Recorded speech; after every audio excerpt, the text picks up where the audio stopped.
हाँ, तो भी आप सभी को गुड इवनिंग। तो आज हम डिस्कस करने वाले हैं हमारा नया चैप्टर जिसका नाम होगा एसी सर्किट। देखो, एसी सर्किट आपके दो भाग में होगा। जैसे अगर मैं बात करूं तो अपने घरों में सप्लाई कौन सी, आप बोलो सर एसी सप्लाई आती है। अब एसी सप्लाई होती है दो प्रकार की, सिंगल फेज और एक होती है थ्री फेज। अगर हम बात करें सिंगल फेज से ही, जो आपके घरों में जो सप्लाई आती है वो सिंगल फेज, जहां बोरवेल वगैरह होते हैं, पानी का बोरिंग वगैरह होती है, पंप होते हैं, वहां पे कौन सी यूज करते हैं, थ्री फेज सप्लाई। तो इसी के आधार पर आपके दो चैप्टर रहेंगे।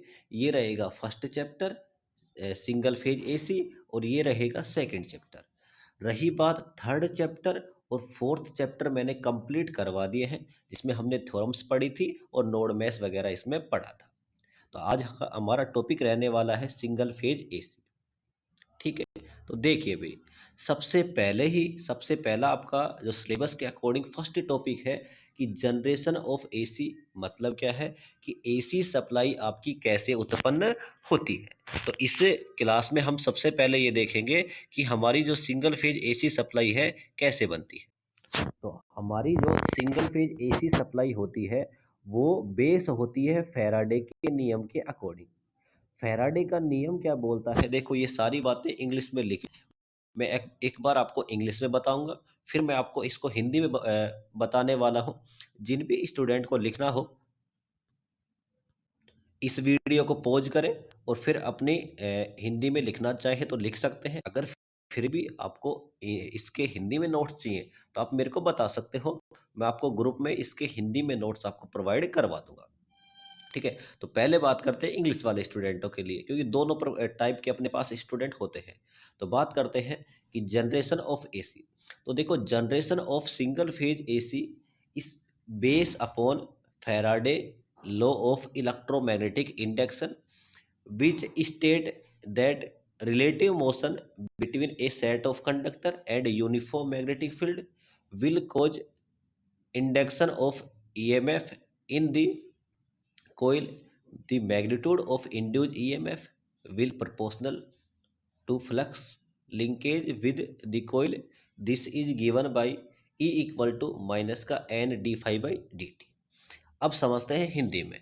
देखो, इस नियम के अनुसार जनरेशन ऑफ एसी जो आपकी उत्पन्न होती है, आपको लिखना कैसे है उसमें देखो, ये वाला क्वेश्चन आपके शायद 2022 में या 2023 वाले एग्जाम में आ चुका भी 4 नंबर में। तो आपको इसको ध्यान से करना है, इसलिए पहला ही टॉपिक मैंने ये लिया है आपको, और अब की बार इसके आने की संभावना बन रही है। तो आप सभी को इसको, जो मैं आपको बोलने वाला हूँ उसको ध्यान से सुने, अपनी कॉपी में नोट कर लें। अगर फिर भी आपको हिंदी में नोट्स चाहिए तो आप मेरे को बता सकते हैं। तो बात करें कि जनरेशन ऑफ एसी कैसे बनती है, तो आपको लिखना क्या है कि जनरेशन ऑफ एसी फैराडे के विद्युत चुंबकीय प्रेरण के सिद्धांत पर, जनरेशन ऑफ एसी जो होती है, आपकी एसी सप्लाई जो उत्पन्न होती है, आपको लिखना कैसे है कि एसी सप्लाई जो उत्पन्न होती है वह फैराडे के विद्युत चुंबकीय प्रेरण के सिद्धांत पर उत्पन्न होती है। इस नियम के अनुसार जब किसी चालक को चुंबकीय क्षेत्र में रखा जाता है तथा सापेक्ष गति कराई जाती है, तब इंड्यूज ईएमएफ उत्पन्न होता है। जब किसी चालक को चुंबकीय क्षेत्र में रखा जाता है तथा सापेक्ष गति कराई जाती है, तब कंडक्टर में ईएमएफ इंड्यूस होता है, मतलब ईएमएफ बनता है। और ईएमएफ कितना बनता है, वो बनता है ई इक्वल टू माइनस का N D phi by D T. अब देखो भी, आपको थोड़ा सा कन्फ्यूजन ये हो रहा होगा कि बनती कैसे है सर। तो आप सभी को, आपको इसी चैनल की एक प्लेलिस्ट मिलेगी, प्लेलिस्ट में होगा सेकंड सेमेस्टर लिखा होगा, उसकी आपको फर्स्ट क्लास देखनी है, जहां पे मैंने आपको ट्रांसफार्मर पढ़ाया होगा, जिसमें मैंने फैराडे के नियम को लगभग 15 से 20 मिनट में अच्छे से पूरी तरीके से समझा रखा है। वहां पे आप जाकर के फैराडे के नियम के संबंधित की वोल्टेज कैसे बनती है, कैसे नहीं बनती, क्या फ्लक्स कट करता है, कौन फैराडे था, कौन कैसे फ्लक्स बन गया, आपको सारे कन्फ्यूजन दूर हो जाएंगे। तो आपसे मेरी एक रिक्वेस्ट है, तभी वो वाली क्लास जरूर देख लें जहां से आपका फैराडे का नियम का कंफ्यूजन कभी होने वाला ही नहीं है। ठीक है, तो आप सभी फैराडे के नियम वाली क्लास जरूर देखें। ठीक है, तो वहां से आपको पता लग जाएगा कि वोल्टेज बनती कैसे। ठीक है, तो आपको तो बस इतना स्टेटमेंट लिख के आना है कि सप्लाई कैसे बनती है। जब किसी जो ये सप्लाई जो बनती है आपकी एसी सप्लाई फैराडे के विद्युत चुंबकीय प्रेरण के सिद्धांत पर बनती है। इस नियम के अनुसार जब किसी चालक को चुंबकीय क्षेत्र में रखा जाता है तथा सापेक्ष गति कराई जाती है, तब ईएमएफ उत्पन्न होता है। और कितना होता है? ई इक्वल टू माइनस का N d five by D t. आपको ये जो मैंने बोला है आपको हिंदी में लिखना है। अब देखो भाई, यहाँ पे जो एन होता है भी ट्रांस, यहाँ पे एन होता है ट्रांस, और D five by D T होता है फ्लक्स में परिवर्तन। क्या होता है? फ्लक्स में परिवर्तन। और जो माइनस साइन दर्शाता है वो दर्शाता है लेंज के नियम को। किसको दर्शाता है भी? लेंज के नियम को। आप सभी को एक छोटा सा पॉइंट आपको याद रखना है, आई ई रूल का है, कि आपके घरों में जो फ्रिक्वेंसी आती है एसी सप्लाई में, एसी सप्लाई में जो फ्रिक्वेंसी आती है वो कितनी आती है? 50 हर्ट्ज। कौन सा आई? देखो, आई ई रूल होते हैं जहाँ पे हमें बताया जाता है कि आप फ्रिक्वेंसी में कितना वेरिएशन कर सकते हो। आपके घरों में सप्लाई कितनी आती है? 50 हर्ट्ज। अब इस 50 हर्ट्ज को आप प्लस माइनस 3 तक वेरी करवा सकते हो। तो 50 का 3% कितना हो गया अभी? तो समथिंग ये हो जाएगा, डेढ़ कम कर दें तो 48.5, और यहाँ पे 51.5। तो लगभग आप इतना इसको वेरी करवा सकते हो। देखो 50 का 3% ये हो जाएगा, 50 का 3%, 50 दो हार्ट्स, ठीक। तो 1.5% मतलब इसको आप कितना वेरी करवा सकते हो? आपके घरों में जो फ्रिक्वेंसी आती है आपकी कितनी वेरी कर सकती है? 48.5 से और 51.5 तक। तो आपकी जो घर की फ्रीक्वेंसी इतनी आपकी वेरी हो सकती है। अगर आपकी फ्रीक्वेंसी इससे ज़्यादा कम हो गई और आपने फ्लक्स मीटर लगा रखा है जहाँ पे आपको पता लग जाए कि फ्रीक्वेंसी इतनी कम हो गई, तो अगर फ्रीक्वेंसी के कम होने पर आपके इंस्ट्रूमेंट खराब हो जाए, जैसे कई बार क्या होता है आपने देखा होगा, कई बार ज़्यादा हाई वोल्टेज की करंट आने पर, ज़्यादा फ्रिक्वेंसी में चेंज होने पर आपके जो इंस्ट्रूमेंट होते हैं जैसे फ्रिज वगैरह हो गया, कूलर वगैरह हो गया, खराब हो जाते हैं। कई बार देखा होगा आपने भी कि एकदम से ज़्यादा वोल्टेज वगैरह आ गई तो उससे आपके इंस्ट्रूमेंट खराब हो जाते हैं। अगर आपकी फ्रीक्वेंसी एकदम से ज़्यादा आ गई, अगर 48.5 से अगर आपकी 46 भी हो गई, तो आप कंपनी जो आपको सप्लाई दे रही है उस पर क्लेम कर सकते हो, और आपको कंपनी बाकायदा रिफंड करने वाली है। ठीक है, इससे अगर कम होगी तो 48.5 से, तो ये याद रखना भी सारी बातें। ठीक है, तो कितना वेरिएशन कर सकते हो? Plus minus 3%। अब हम बात करेंगे कि ये बनती कैसे। तो देखो भी, मैंने आपको बोला जब किसी कंडक्टर को, ये रहा कंडक्टर भी अंदर वाला, जब किसी कंडक्टर को चुंबकीय क्षेत्र में रखा जाता है, चुंबकीय क्षेत्र मतलब फ्लक्स, मैं मान रहा हूं भी ऊपर से क्या आ रहा है? फ्लक्स। देखो ऐसे समझते हैं इसको सारी बातों को, कि इसको बनाते हैं कंडक्टर। तो ये अंदर वाला रहा कंडक्टर। ठीक है, तो ये तो कंडक्टर हो गया, और ऊपर से आ रहा है आपके पास फ्लक्स आ रहा है ऐसे। ऊपर से क्या आ रहा है? फ्लक्स। जब किसी चालक, मतलब ये रहा अंदर वाला कंडक्टर भाई, किसमें रखा आपने? चुंबकीय क्षेत्र में, और क्या करवाई? सापेक्ष गति। तो इसमें क्या बनेगी? वोल्टेज बनना स्टार्ट हो जाएगी। ये नियम किसका था? फैराडे का नियम। तो देखते हैं भी सारी बातें। देखो ऊपर से क्या आ रहा है? फ्लक्स। अब आपने देखा होगा कि फर्स्ट ईयर और सेकंड सेमेस्टर में पढ़ा होगा कि हमें अगर इसके दो कंपोनेंट लेने हैं तो ऐसे हम इसको 90 डिग्री पे करते हैं। इसके दो कंपोनेंट अगर हमें लेने हैं, ठीक है, तो देखो जिसके साथ एंगल होता है वो तो बन जाता है आपका कोस का कंपोनेंट, और जो बच गया वो बच जाता है आपके पास साइन का कंपोनेंट। ठीक है, तो आपके पास दो कंपोनेंट बन गए, एक तो साइन वाला और एक किसका बन गया आपके पास? कोस वाला। ठीक है, तो आपको याद क्या रखना है, यहाँ पे हमारे जो काम का है वो कौन सा है? कोस वाला कंपोनेंट। कौन सा कंपोनेंट काम है? कोस वाला कंपोनेंट। तो देखो, for flux link with the coil, कौन सा वाला लिंक कर रहा है? फाई इक्वल टू क्या करोगे आप? फाई इक्वल टू होता है फाई एम कोस ओमेगा, क्या होता है? Phi M cos omega t होता है। अब आगे देखिए, हमने अभी तक इतना पढ़ा है कि फैराडे का नियम क्या होता है, E इक्वल टू होता है N D phi by D t. E equal to क्या होता है, N D phi by D t, और साइन आपका किसके पास था भाई, माइनस का था। तो देखो आपने फॉर्मूले में वैल्यू रखी E इक्वल टू माइनस का एन डी फाई की जगह आपको कितना रखना है, phi M cos omega t, क्योंकि ये आपने प्रूफ कर लिया। तो जब आप यहाँ पे रखोगे phi M cos omega t, तो इस अंदर वाले का देखो, इस अंदर वाले का यहाँ पे आपने वैल्यू पुट किसकी कर दी भाई, फाई की। तो फाई की वैल्यू क्या हो जाएगी, phi M cos omega t. अब जब इसका आप अवकलन करोगे तो आप देखो फाई एम तो बाहर आ गया, अभी फाई एम का अवकलन नहीं होगा, लेकिन कोस ओमेगा टी का डी टी के सापेक्ष करना है। तो कोस ओमेगा टी का किसके सापेक्ष अवकलन करना है, डी टी के सापेक्ष। तो देखो कोस का तो क्या हो जाएगा, कोस का तो हो जाएगा भी, देखो साइन का होता है कोस, कोस का हो जाएगा माइनस का साई के, साइन क्या हो जाएगा अवकलन। लेकिन लेकिन यहाँ पे क्या है आपके पास ओमेगा टी, तो ओमेगा टी का क्या हो जाएगा, ओमेगा, क्या हो जाएगा ओमेगा। मतलब क्या है, कोस ओमेगा टी का आपका जो अवकलन होगा वो होगा माइनस का साइन ओमेगा टी, लेकिन ओमेगा एक कहाँ पे आ जाएगा, बाहर, क्यों, ओमेगा टी का अवकलन क्या हो जाएगा, ओमेगा। ठीक है, तो देखो यहाँ से आप यहाँ से अपने पास निकल गया, देखो फाई एम तो बाहर चला गया था, ये ओमेगा बाहर निकल गया, लेकिन जो आपके पास था माइनस का साइन ओमेगा टी, देखो माइनस और माइनस यहाँ से ये वाला दोनों क्या हो जाएंगे, प्लस।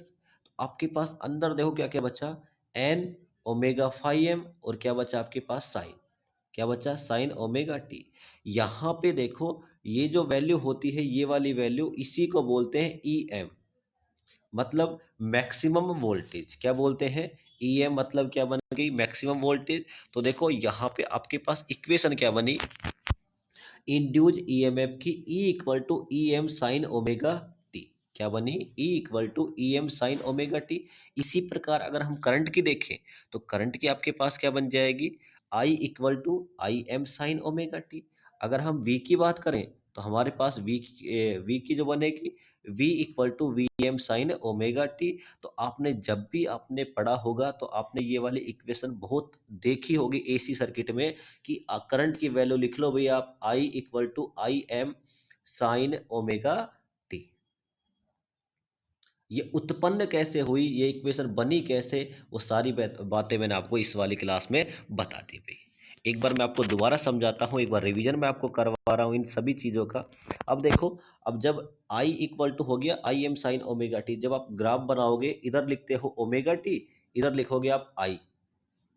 अगर देखो आप 0 डिग्री पे देखना चाहो, ओमेगा टी की वैल्यू रखो 0, तो साइन 0 का मान कितना हो गया, 0 हो गया, ये हो गया। अगर हम देखना चाहें भाई 90 डिग्री पर, यहाँ मान लेते हैं 90 डिग्री पर साइन 90 का मान होता है कितना, अधिकतम मान होता है, साइन 90 का मान 1 होता है, तो अपने अधिकतम मान पर जाएगा। मतलब क्या है, देखो साइन ओमेगा टी, एक सेकंड रुक जाओ, है ना, देखो अच्छे समझते हैं भाई। मान लो आपको ग्राफ बनाना है, ये रहा ग्राफ, ठीक है, कैसे बनाओगे आप, करोगे कि भाई इसकी वेवफॉर्म कैसे बनेगी, तो वो देखना भी सारी बातें। अगर हम करें तो यहाँ पे कर लेते हैं ओमेगा टी, और यहाँ पे वैल्यू रख लेते हैं आई की। तो देखो इस वाली इक्वेशन में आप पहले ओमेगा टी की जगह रखो 0। जैसे आप 0 रखोगे, साइन 0 का मान 0, ये पूरा क्या हो जाएगा, 0। मतलब आपकी वेवफॉर्म स्टार्ट की कहाँ से होगी, 0 से, हो गई। ठीक है, आगे देखो भी, आगे आपने वैल्यू रखी इसकी, एक सेकंड, यहाँ तक तो हो गया था। आप आगे आपने वैल्यू रखी इसकी 90, कितनी रखी, 90। तो जैसे आपने 90 रखी, तीन चार पॉइंट देखेंगे हम, 0 पे, यहाँ बात कर लेते हैं, ये वाला मान लेते हैं भी 90 पे है आपका, ये 90 पे है, एक सेकंड चल जाए अभी, पेन चल गया, हाँ, ये वाला मान लेते हैं 90 पे, ये है 180 पे, ये 270 पे, ये मान लेते हैं 360। ठीक है, तो जैसे आपने 90 पे वैल्यू रखी, ये 90, 180 और 270, और ये हो गया आपके पास 360। ठीक है, तो जैसे आपने ओमेगा टी की वैल्यू रखी 90, यहाँ पे जब 90 रखोगे, साइन 90 का मान कितना होता है, 1। तो आई इक्वल टू आपके पास क्या आ जाएगा, आई एम। आई एम मतलब करंट का अधिकतम मान, करंट का अधिकतम मान। यहां पहुंच गए। इसके बाद देखो, आप वैल्यू रखो 180 पे। देखते हैं, जब 180 रखोगे तो पूरा हो जाएगा ये जीरो। क्या हो जाएगा आपके पास? जीरो। तो देखो पहले जीरो था, फिर कितना गया? अधिकतम मान पर, मतलब मैक्सिमम पर गया अपना आई एम पर। फिर कितने पे चला गया? 180 पे, जीरो पे। जैसे ही आप कितना रखोगे? 270, ये माइनस का आ जाएगा आपके पास मैक्सिमम। माइनस का क्या आ जाएगा? आई एम आ जाएगा। फिर जैसे आप 360 पे रखोगे फिर आ जाएगा जीरो। जब इस ग्राफ को मिलाया जाता है तो कुछ आपका ग्राफ ऐसे बन के आएगा, और इसी ग्राफ को बोलते हैं हम साइनोसोडियल ग्राफ। क्या बोलते हैं इसे? ही साइनोसोडियल ग्राफ। जहां पे ऊपर वाला मान दर्शाता है अधिकतम मान को, और नीचे वाला भी किसको दर्शाता है? अधिकतम मान को। ऊपर वाला हो जाता है पॉजिटिव, नीचे वाला हो जाता है नेगेटिव। क्या हो जाता है आपके पास? नेगेटिव। तो ऐसे इन सभी एंगल को मिलाकर आपका जो वेव फॉर्म निकल के आती है वो आती है साइनोसोडियल। जो आप पढ़ते आते हो, टीचर आपको बताते हैं कि आपकी जो एसी की वेव फॉर्म होती है कैसी होती है? साइनोसोडियल। मैंने आपको बता दिया कैसे बनती है।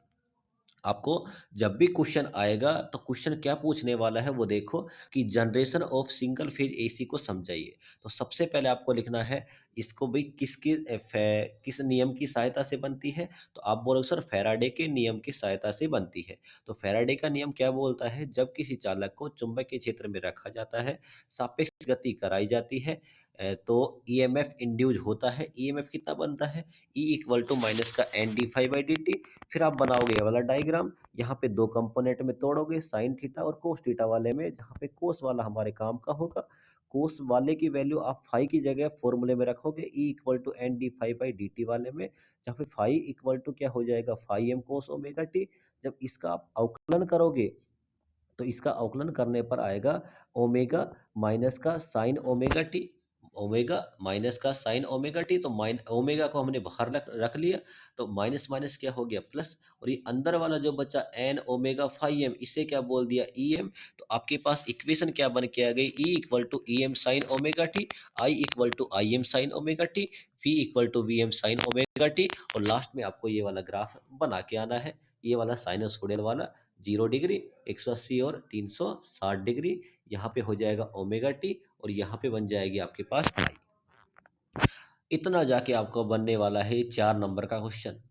तो ये वाला 4 नंबर का क्वेश्चन मैंने आपको कंप्लीट करवा दिया। फिर भी आपका किसी स्टूडेंट को कोई डाउट रह जाए, कैसा भी कोई डाउट रह जाए, इस क्वेश्चन को ध्यान से पढ़ना भी। ये पिछले 2022 में आ चुका है ये वाला क्वेश्चन, तो अब की बार इंपॉर्टेंट बनने वाला है। आप सभी इसको ध्यान से देखें। फिर भी किसी स्टूडेंट का कोई डाउट रह जाता है, कोई क्वेश्चन रह जाता है, आप मेरे से संपर्क कर सकते हो। मेरे नंबर आप सभी के पास होंगे। नोट्स वगैरह की कोई दिक्कत हो तो वो भी आप बता सकते हो। इस वाली क्लास में हम इतना ही करते हैं। आप सभी को एंड तक जुड़े रहने के लिए जय हिंद भी, धन्यवाद और थैंक यू भी। और एक और छोटी सी आपसे रिक्वेस्ट है, जो मैंने आपको क्लास बताई है, कि आप प्ले लिस्ट में जाएं, सेकंड सेमेस्टर वाले को ऑन करें, और वहाँ पे आपको फैराडे का नियम आपको अच्छे से क्लियर हो जाएगा। तब जाके आपको बहुत मजा आने वाला है इस वाली क्लास में, कि आपको पता लग जाएगा एक्चुअल में वोल्टेज बनती कैसे। ठीक है, तो आप सभी को अगेन भी थैंक यू।